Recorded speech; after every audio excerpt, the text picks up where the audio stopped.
झारखंड में जो प्रोटेस्ट हो रहा है मैं उनके साथ हूँ। दिल्ली में जब प्रोटेस्ट हो रहा था मैं उनके साथ बिल्कुल भी नहीं था। कुछ स्टूडेंट के साथ था लेकिन पूरा नहीं था। झारखंड में टोटल हूँ, उनके आसपास नहीं हूँ, लेकिन मेरा समर्थन है। तुम जो करो सही करो। केरला में जो भी हो रहा है तुम जो करो सही करो। जहाँ कांग्रेस है, पार्टी है, वहाँ प्रोटेस्ट हो रहा है, सब कुछ चुप है। लेकिन दिल्ली में कांग्रेस पार्टी गवर्नमेंट नहीं है ना, इसलिए मतलब जहाँ जहाँ कांग्रेस आ रही वहीं पर मोदी चोर, ये चोर, वो चोर, मोदी ने देश बेच दिया, ये बेच दिया। अबे कौन से कंट्री को बेच दिया पहले बोलो। कौन से देश को भारत बेच दिया ये बोलो। अभी जो तुम जैसे रहते थे वैसे ही रह रहे हो। कौन से देश को बेच दिया। कोई विदेशी कंपनी दिखाई दी नहीं ना, या फिर कोई विदेशी कल्चर दिखाई दिया नहीं ना। तो फिर अगर देश बेच दिया तो विदेशी पहनावा क्यों नहीं दिखाई दिया। देश बेच दिया होता तो छोटे छोटे कपड़े पहनकर औरतें रेड लाइट एरिया पर खड़ा रहता।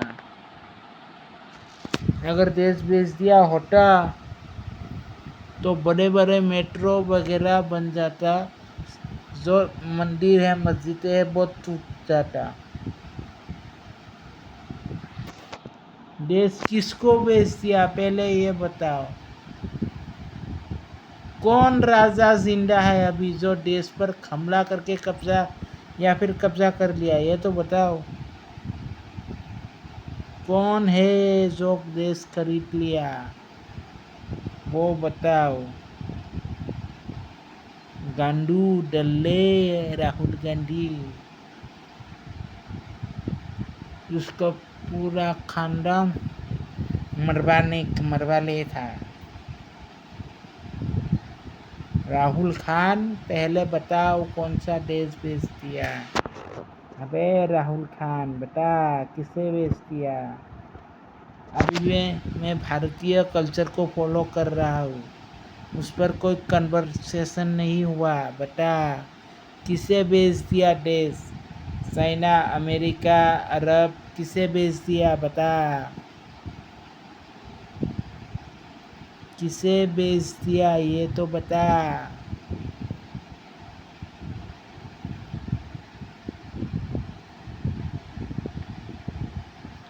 माना कि बाढ़ आया और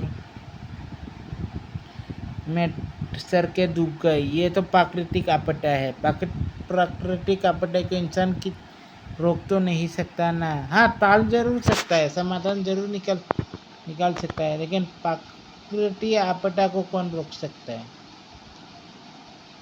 जब तू पैदा होने वाला था राहुल खान, तब तेरी माँ रोक पाया था तुझे पैदा होने पर? नहीं ना।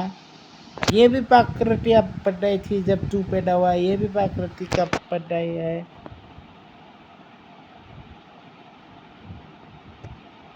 पहले तो ये सोचो, डैम और नदियों को ओवरलोड होने से बचाना है और डैम को बड़े बड़े नदियों पर बनाना है। और माइन जो ड्रिलिंग वगैरह खुदाई वगैरह होता है वो ज़्यादा होने ना दी जाए। मतलब एक लिमिट तक सही है, लिमिट से बाहर नहीं। अगर उनसे बाढ़ या सुनामी जैसा खतरा हो तो तूफान आया तो नरेंद्र मोदी की गलती, तो फिर तू पैदा हुआ तो किसकी गलती। तेरा बाप नरेंद्र मोदी है तो फिर। हाँ राहुल खान,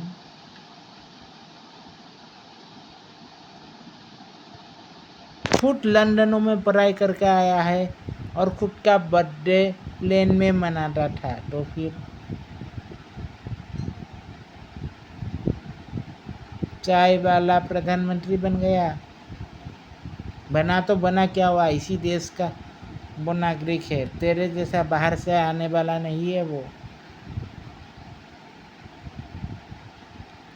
तो खुद ने तो राजाओं का वो संस्कृति अपना लिया। राजा के बाद पोता, पोता के बाद बेटी बेटा, ये सब। दादी के बाद माँ, माँ के बाद बाप, बाप के बाद बेटा। खुद तो ये अपना लिया और राजपूत को सुबह दिया। साले हमसे पंगा मत ले, मुझसे पंगा मत ले, मैं तेरे घर में घुसकर तेरे पिछवाड़े पर गोली मार सकता हूँ, तेरे प्राइवेट पार्ट को जला सकता हूँ। मैं कहा हूँ ये ढूंढने की कोशिश भी मत कर।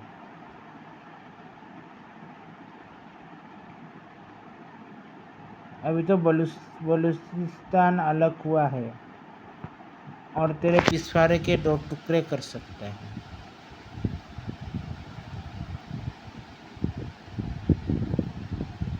अच्छी चीज़ों को प्रमोट करे तो बुरा, गलत चीज़ों को प्रमोट करे तो सही। अगर कहीं पर बार खुल जाए तो सही। राहुल गांधी आएंगे रिबन कटने के लिए। राम मंदिर को रोकने के लिए कई वकील लगाए, उन्हें रोक नहीं पाए। मोदी इस बार भी प्रधानमंत्री बनेगा और आने वाले वक्त में बनेगा या नहीं बनेगा नहीं पता, लेकिन उससे ऊपर ज़रूर जाएगा। और योगी आएगा, योगी या फिर अमित शाह, ये दोनों फाइनल है।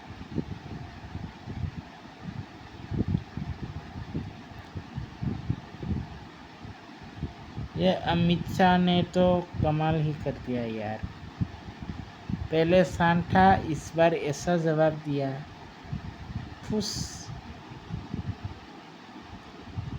जो राहुल गांधी खुद ब खुद गायब रहते हैं, मतलब विदेशी कंपनियों को देखने के लिए जाते हैं, गाड़ी वगैरह ये वगैरह टेक्नोलॉजी, लेकिन इंडिया में ऐसा कुछ बनने नहीं देगा, होने नहीं देगा।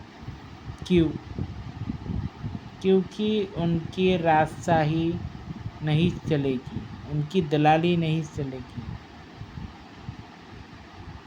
जब पाकिस्तान बना, जब बांग्लादेश बना, तब किसकी सरकार थी? तब मोदी जी ने भी पाकिस्तान बनाया था क्या?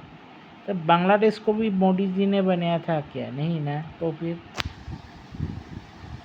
जब पाकिस्तान बना तब प्रधानमंत्री वो दलाल नेहरू था, एस नेहरू। जब बांग्लादेश बना तब प्रोस्टिट्यूट इंदिरा गांधी था, उसका नाम क्या था भूल गया, प्रोस्टिट्यूट इंदिरा गांधी का नाम।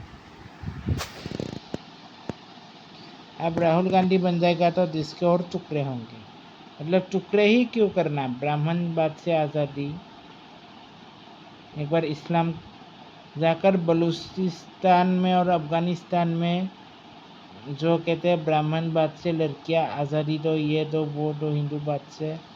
एक बार अफ़गानिस्तान में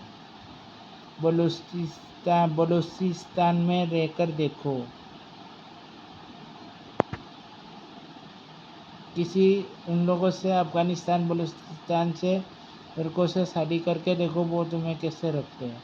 उसके बाद कहना हिंदूवाद से आज़ादी, ब्राह्मणवाद से आज़ादी।